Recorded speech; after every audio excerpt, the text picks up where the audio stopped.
Good morning Varinder, स्वागत है आपका। लंबी लिस्टेड नतीजों की पहले क्या अच्छे अच्छे अच्छे रिजल्ट के साथ शुरुआत करें।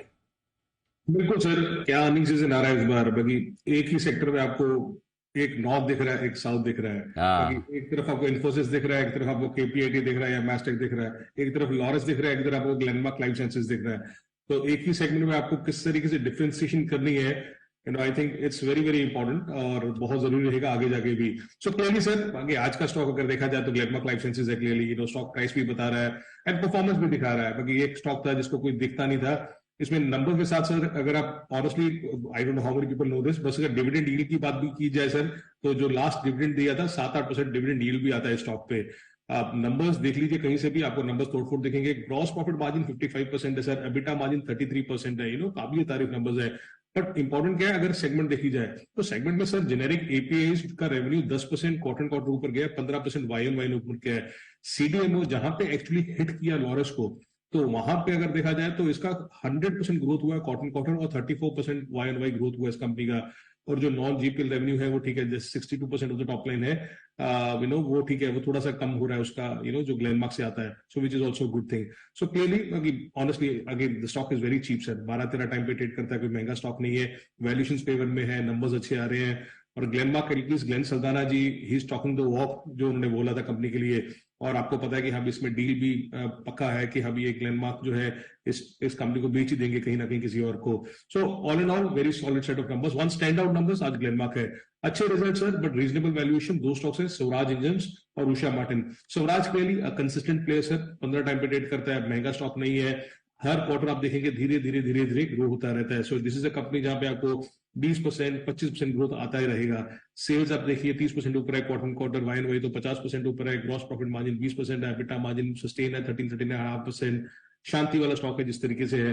Usha Martin has been very alive since last few months और सो, एंड नंबर्स देख के लगता है कि हाँ भी कुछ ना कुछ स्टॉक पे और एटलीस्ट इन नंबर्स में हो रहा है। और एज आई सेड, स्टॉक भागा हुआ है ऑलरेडी, आई थिंक 125 से ऑलरेडी भागा हुआ स्टॉक है।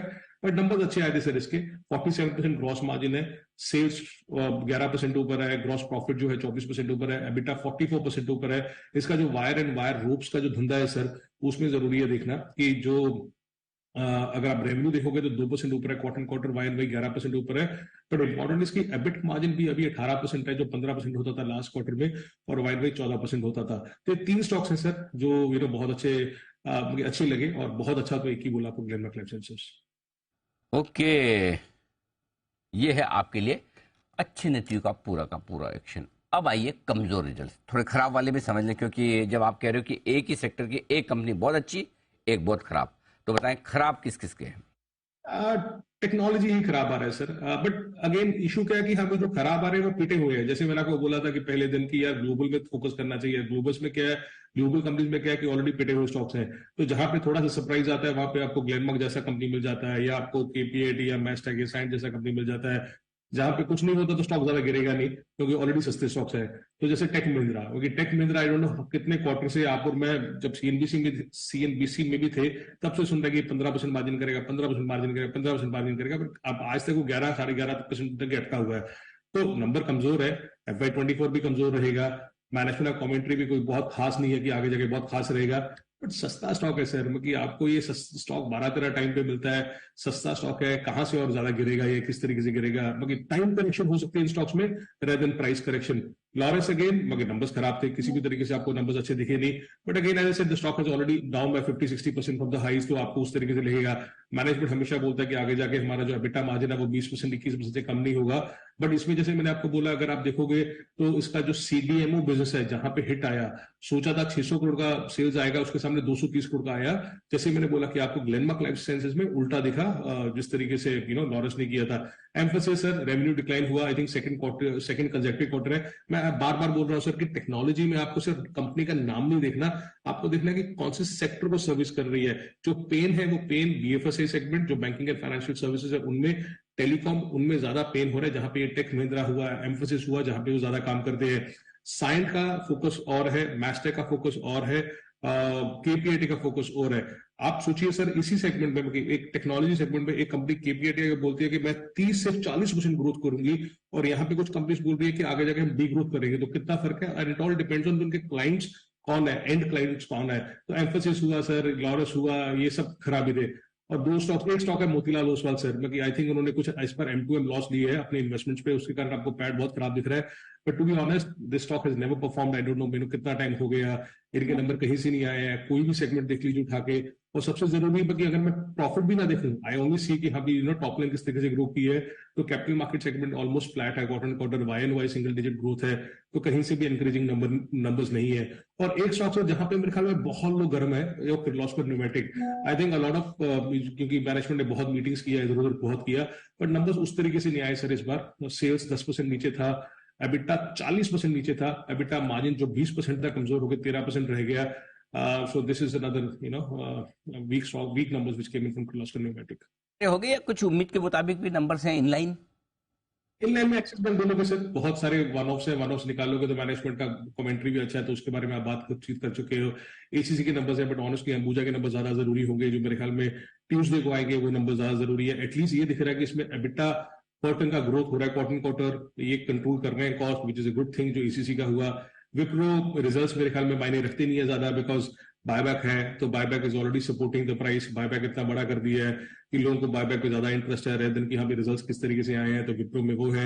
एलटीआई माइंट्री अगेन, ये हमेशा से एग्रेसिव रहे हैं सर, इनका हमेशा से कमेंट्री बहुत अच्छा रहा है, एग्रेसिव गाइडेंस रहा है इनका कि हाँ भी एग्रेसिव गाइडेंस रहेंगे। क्योंकि रेवेन्यू ग्रोथ से 0.7% था, जो मिस की एक्सपेक्टेशन को, एबिट मार्जिन फ्लैट रहा था। But as I said LTI Mindtree में कमेंट्री एग्रेसिव है, अगर आपको कमेंट्री पे विश्वास है तो अच्छी बात है। और इंडियन होटल का मेरे हिसाब से नंबर्स ठीक था, बाकी गाइडेंस जितना लोगों ने सोचा था स्ट्रीट में, उससे ज्यादा अच्छे नंबर आए हैं। बट क्वार्टर क्वार्टर आप देख रहे हो कि ये सारे के सारे जो हमने कोविड के बाद देखा था कि हाँ रिवेंज वाला जो आप बोलते थे रहते ना कि रिवेंज बाइंग हुआ या ऐसा कुछ हुआ, उसमें डेल्टा कॉप के नंबर्स भी थोड़े कमजोर आए क्वार्टर क्वार्टर। इंडियन होटल के नंबर भी क्वार्टर क्वार्टर कमजोर हो रहे हैं।